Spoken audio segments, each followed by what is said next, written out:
Assalamualaikum warahmatullahi wabarakatuh. Kami dari kelompok mata kuliah Media dan Demokrasi dari kelas reguler A akan mempresentasikan mengenai hasil wawancara kami mengenai pengaruh media pada demokrasi. Saya Mudrikah Riyadatul Aisy dan teman-teman saya yaitu Merta Fairuz Fadia, Marisa Salsabila, Mas Agus Rauzan Ataya, dan Amanda Meliana akan mempresentasikan hasil kerja kami. Yang pertama ada definisi media, media massa, dan demokrasi yang akan dibacakan oleh Merta Fairuz Fadia. Baik, terima kasih moderator. Di sini saya akan memaparkan tentang definisi media. Media berasal dari bahasa Latin yaitu medius, yang secara harfiah berarti tengah, perantara, atau pengantar. Menurut McQuill, media merupakan industri yang berubah dan berkembang menciptakan lapangan kerja, barang, dan jasa, serta menghidupkan industri lainnya yang terkait. Media juga merupakan industri yang tersendiri yang memiliki peraturan dan norma-norma yang menghubungkan institusi dengan masyarakat dan institusi sosial lainnya. Next slide.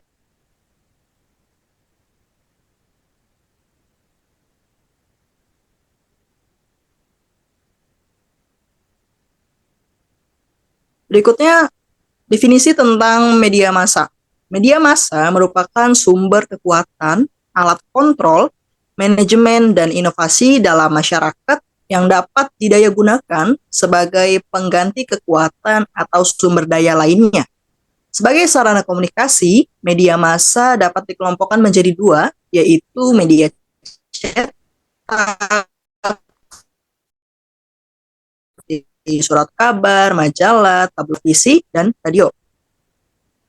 Berikutnya, definisi tentang demokrasi.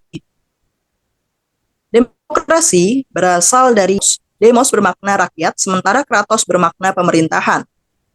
Demokrasi sebagai sistem pemerintahan yang mengizinkan dan memberikan hak kebebasan kepada warga negaranya untuk berpendapat serta turut dalam mengambil keputusan di pemerintahan. Saya kembalikan ke moderator. Baik, terima kasih. Materi selanjutnya yaitu mengenai teori komunikasi massa yang akan saya bacakan. Yang pertama adalah teori jarum hipodermik. Teori jarum hipodermik adalah sebuah teori yang berpendapat bahwa media dapat menyuntikkan sebuah ide atau opini kepada massa seperti cairan yang disuntikan jarum. Media menganggap bahwa penonton tidak kritis atau pasif dalam menerima pesan sehingga mereka dapat dengan mudah terpengaruh dan setiap individu bereaksi sama terhadap sebuah pesan. Namun pada akhirnya teori tersebut dapat ditolak karena pesan yang sampai ke setiap individu menimbulkan reaksi yang berbeda. Selanjutnya ada teori uses and gratification. Adalah teori yang pertama kali dikenalkan oleh Herbert Blumer dan Elihu Katz pada tahun 1974 dalam buku The Uses of Mass Communication, Current Perspective on Gratification Research. Teori ini merupakan kritik pesan yang diberikan oleh media. John Fiske menyatakan bahwa pesan adalah apa yang dibutuhkan oleh khalayak, bukan yang dimaksudkan oleh pengirim, karena khalayak dapat memenuhi kebutuhan dengan sumber-sumber media dan non-media. Materi selanjutnya mengenai pengaruh media terhadap kemajuan demokrasi yang akan dibacakan oleh Amanda Meliana. Jadi, teknologi informasi saat ini mampu menuju demokrasi langsung dan menghilangkan hambatan komunikasi dalam proses demokratisasi. Partisipasi teknologi mengacu pada partisipasi warga dalam kegiatan demokrasi melalui sistem yang memanfaatkan teknologi. Demokrasi partisipatif adalah tentang partisipasi. Tujuannya adalah untuk memastikan bahwa semua warga negara, bukan hanya politisi, mempunyai hak suara dalam membuat peraturan dan program yang membentuk pemerintahan kita. Keberadaan partisipasi politik modern Sebagian besar didukung oleh teknologi informasi dan komunikasi yang dapat disediakan oleh budaya demokrasi baru. Selanjutnya, kemajuan media dan demokrasi, yakni adanya media yang menjadi tempat terjadinya demokrasi yang dapat ditayangkan atau disiarkan melalui media massa seperti radio, televisi, ataupun media cetak yang menggunakan alat teknologi modern. Media merupakan sesuatu yang memiliki peran penting dalam kegiatan membangun demokrasi, membangun check and balance, dan memperkuat partisipasi masyarakat luas. Karena itu, kebebasan pers akan menghasilkan pemerintahan yang responsif, transparan, dan akuntabel.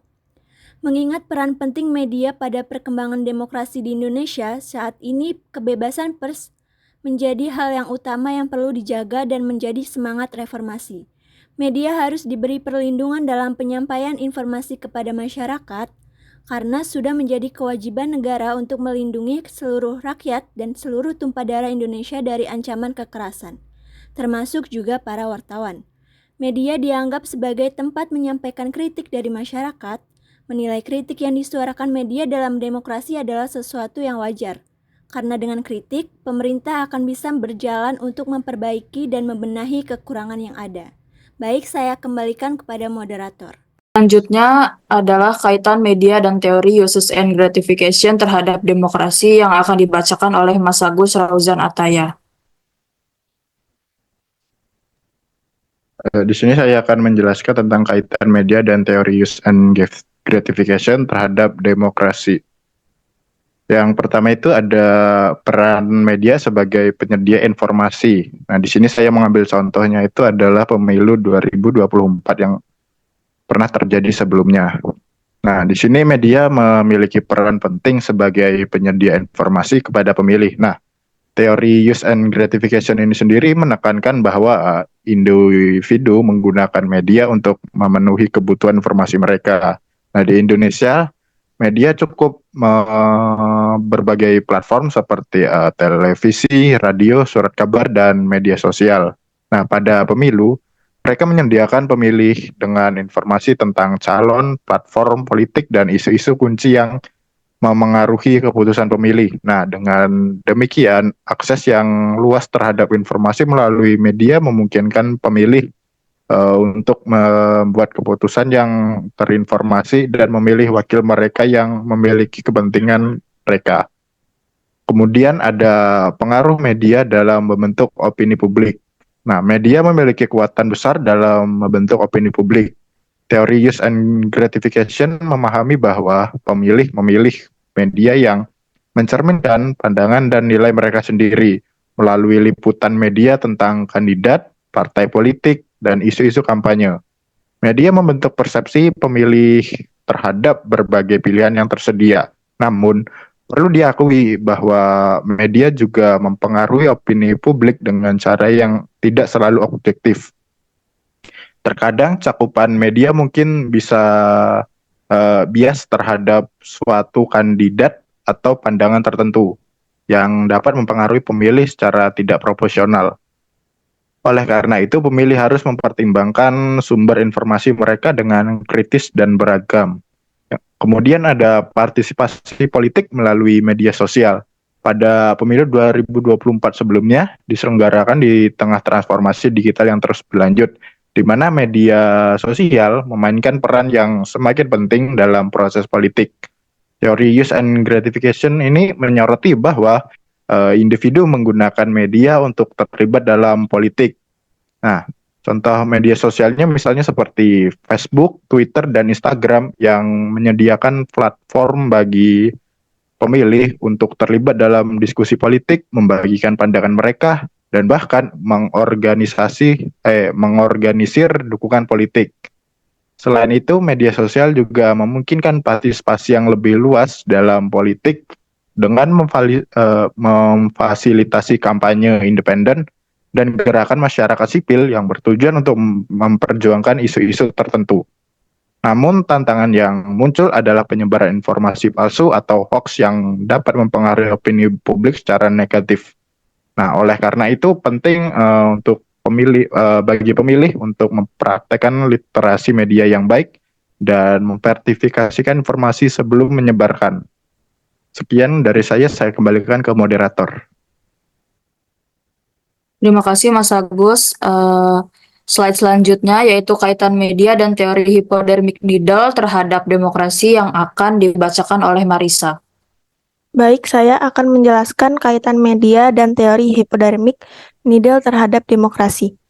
Teori jarum hipodermik atau hypodermic needle theory adalah salah satu teori komunikasi massa yang pertama kali muncul pada awal abad ke-20. Teori ini menyatakan bahwa media massa memiliki kemampuan untuk menusukkan pesan langsung ke dalam pikiran dan perilaku individu secara pasif. Seperti halnya suntikan yang menusukkan obat langsung ke dalam tubuh, dalam konteks demokrasi, teori ini memiliki implikasi yang menarik. Teori ini menyiratkan bahwa media massa memiliki kekuatan besar untuk mempengaruhi opini dan perilaku politik masyarakat. Jika diterapkan pada konteks demokrasi, hal ini dapat sebagai kemampuan media massa untuk membentuk pandangan politik dan preferensi pemilih, yang pada gilirannya dapat mempengaruhi hasil pemilihan dan kebijakan yang diambil oleh para pemimpin terpilih. Dalam konteks demokrasi, penting untuk mempertimbangkan peran media massa sebagai sarana untuk menyediakan informasi, memfasilitasi diskusi publik, dan mempromosikan akuntabilitas pemerintah. Sementara teori hypodermic needle menyoroti potensi pengaruh media yang kuat. Pendekatan yang lebih realistis mungkin melihat media sebagai bagian dari ekosistem informasi yang kompleks, di mana individu memiliki kebebasan untuk menilai informasi dan berpartisipasi dalam proses politik dengan pengetahuan yang cukup. Sekian dari saya kembalikan ke moderator. Baik, terima kasih Marisa. Jadi pada kesimpulannya, media berperan penting dalam kemajuan demokrasi, salah satunya sebagai distributor edukasi dan informasi bagi masyarakat, serta untuk menyuarakan aspirasi rakyat kepada pemerintah. Selain itu, media juga dapat mempengaruhi pola pikir masyarakat, memfasilitasi masyarakat untuk menuangkan suara. Meski begitu, ada beberapa dampak negatif yang timbul sebagai akibat penggunaan media. Oleh karena itu, penting untuk bermedia dan memilih media secara bijak. Terima kasih, saya dan teman-teman saya memohon maaf apabila ada salah kata. Assalamualaikum warahmatullahi wabarakatuh.